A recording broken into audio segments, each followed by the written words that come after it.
जब संपूर्ण वैभव होते हुए भी प्रभु श्री राम का मन व्याकुल था, तब गुरु वशिष्ठ के ज्ञान ने उन्हें विषाद से बाहर निकाला।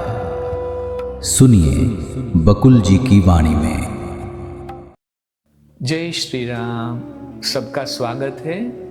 और हम ये देखते हैं कि कल लीला का आगमन हुआ और फिर सरस्वती देवी और लीला का संवाद चला।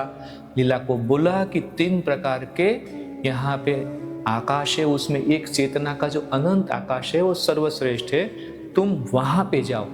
तो फिर लीला को सशरीर चेतना के आकाश में भेजा और उस चेतना के आकाश में, उस क्लाउड में, हमारी भाषा में क्लाउड, वहाँ पे जो राजा उनके पति जो मृत्यु को पामे थे वो वहाँ पे थे और राजमहल में सब उनके जो भी राज दरबार थे सब कुछ था।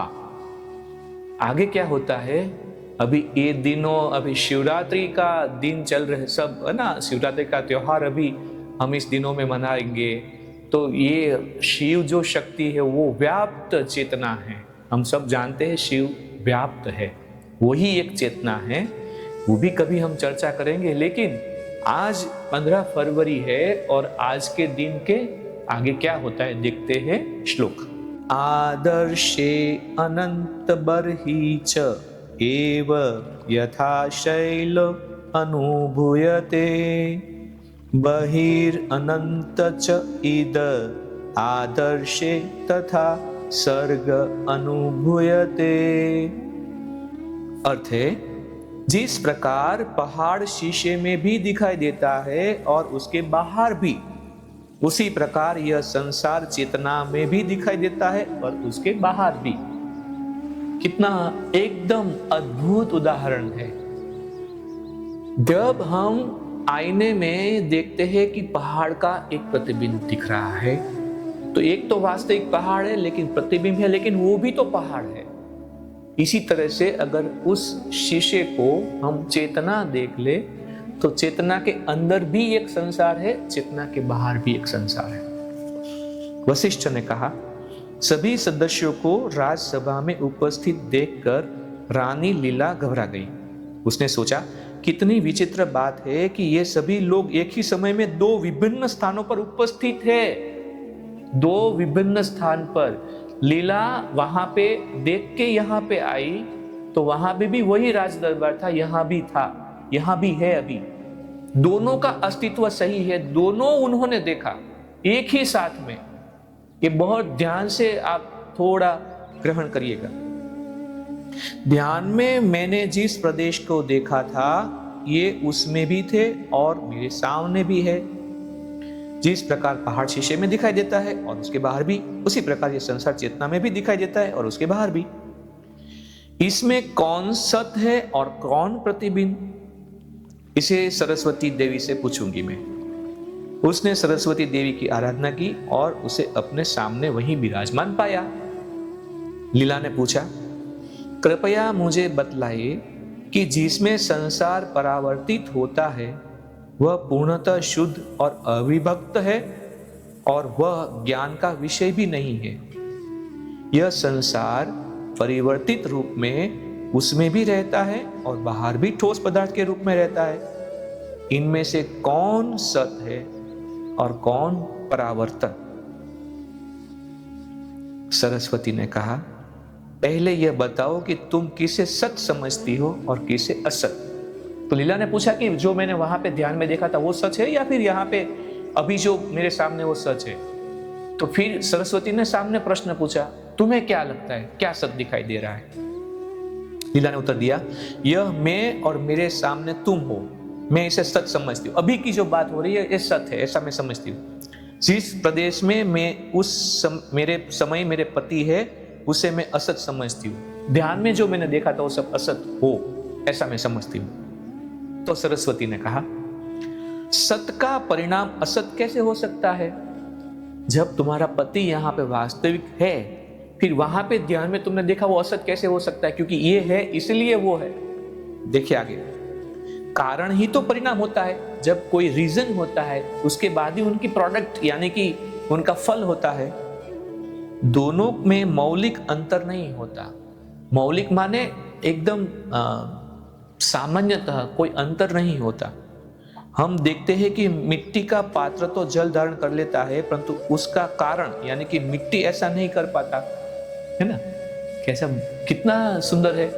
मिट्टी का जल जो है वो जल ग्रहण करता है उनके आकार के जैसा, लेकिन खुद जो मिट्टी है वो ऐसा नहीं कर सकती। मिट्टी का पात्र जल को ग्रहण करता है, लेकिन मिट्टी ग्रहण नहीं करती। मिट्टी का पात्र जल को ग्रहण कर लेता है, लेकिन अगर सिर्फ मिट्टी होती तो नहीं करती। ऐसा अंतर सहकारी कारणों से होता है। परस्पर सहकार जो होता है वो सब रीजंस जो है उसके कारण होता है। तुम्हारे पति के जन्म का भौतिक कारण क्या था? भौतिक परिणाम तो भौतिक कारण से ही होते हैं ना। इसीलिए इसका कारण भूतकाल में रहा, वो है स्मृति। स्मृति आकाश की तरह है, रिक्त। संपूर्ण सृष्टि रिक्तता का ही परिणाम है, अतः यह सृष्टि भी रिक्त है। जिस प्रकार तुम्हारे पति का जन्म स्मृति का असत परिणाम है, उसी प्रकार यह सब कुछ भी कल्पना का असत परिणाम है। बहुत सुंदर। मैं तुम्हें एक कथा सुनाती हूं। अब वशिष्ठ ऋषि भगवान राम को कथा सुनाते थे लीला की कहानी में सरस्वती कथा और एक सुनाती है। ऐसे कथा में कथा चलती रहेगी। तो मैं कथा सुनाती हूं, सुनो। जो सृष्टि की स्वप्न सदृश प्रकृति को द्योतित करती है, शुद्ध चेतना में, दूसरे शब्दों में ब्रह्मा के मन के कोने में जीर्ण शीर्ण देवस्थल था, जो नीले बुबुन से आवृत था। 14 संसार उसके कमरे थे। उसमें जो 3 छेद थे वे आकाश के 3 विभाग थे। वहां सूर्य का प्रकाश था। उसमें 3 बांबिया यानी कि नगरिया थी। मिट्टी की छोटी छोटी ढेरिया यानी कि पहाड़ियां थी, और छोटे छोटे जल के ताल यानी कि समुंदर भी थे। यही सृष्टि है, इसे ही ब्रह्मांड कहते। इसके कोने कतरे में एक धर्मी व्यक्ति अपनी पत्नी और बच्चों के साथ रहता था। बड़ा वर्णन करने के बाद एक व्यक्ति के पास आके बैठे हैं।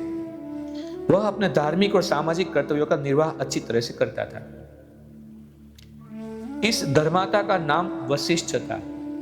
वशिष्ठ मुनि लीला की बात बताते हैं। लीला में सरस्वती लीला को कुछ बताती है, और उन्होंने जो उदाहरण दिया वापस वशिष्ठ का ही दिया। आप भ्रमित मत हो जाना और अपने मन में प्रश्न जरूर उठाना, लेकिन भेद मत लाना, क्योंकि कहानी बहुत ही कुछ ना कुछ ऐसे ही एक दूसरे के अंदर घुसती जाएगी और विपरीत भी लगेगी देखने के लिए। उस धर्माता का नाम वशिष्ठ था। उसकी पत्नी का नाम अरुंधति था। उसने एक शोभा यात्रा देखी जिसमें राजा हाथी पर राजूत था, और उसके पीछे पीछे मंत्री, सचिव, सैनिक आदि चल रहे थे। इसे देखकर वशिष्ठ के मन में एक इच्छा उत्पन्न हुई, मुझे भी कभी क्या शाही हाथी पर सवारी करने का अवसर मिलेगा और इस प्रकार लाव लश्कर मेरे पीछे चलेगा। देखो, वशिष्ठ जो धर्माता थे उनके मन में इतनी ऐसी इच्छा जगी।